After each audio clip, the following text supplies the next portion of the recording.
هو الذي بعث في الأميين. اللہ میں تیرے قرآن دی عظمت تو صدقے جاواں.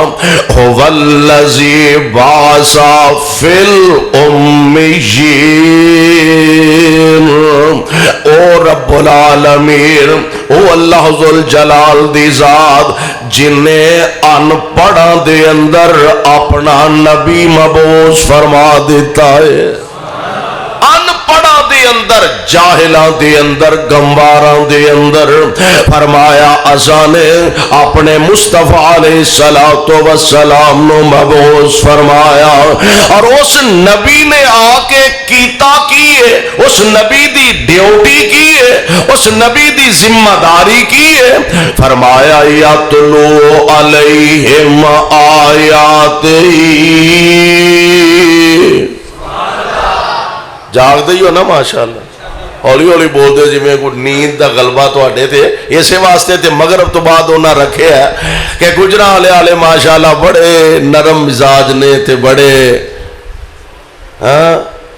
سول نے. تے اس واسطے انہاں تہاڈا خیال کر دیا مغرب دی نماز دے بعد رکھیا تاکہ تہاڈی نیند وچ خلل نہ پیدا ہوئے. تے نماز دے بعد تسی جا کے آرام فرما لو. تے جنی دیر تک بیٹھو ذرا توجہ نال، پیار نال، محبت نال، ذوق نال اللہ دے کار اندر تشریف رکھو. انشاءاللہ الرحمن رب العالمین دی رحمت دا مین برستا رہے گا اور دلاں دیاں اندھیر نگریاں قرآن دے نور نال اللہ انہاں نو منور فرمان دے جان گے. اللہ ذوالجلال فرمان دینے ہو والذی بعث فی الأمیین.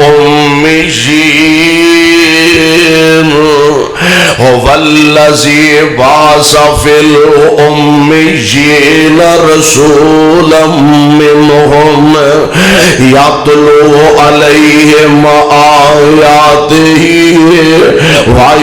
ویزکیہم ویعلمہم الکتاب والحکمہ وَإِن كَانُوا مِن قَبْلُ لَفِي ضَلَالٍ مُبِينٍ.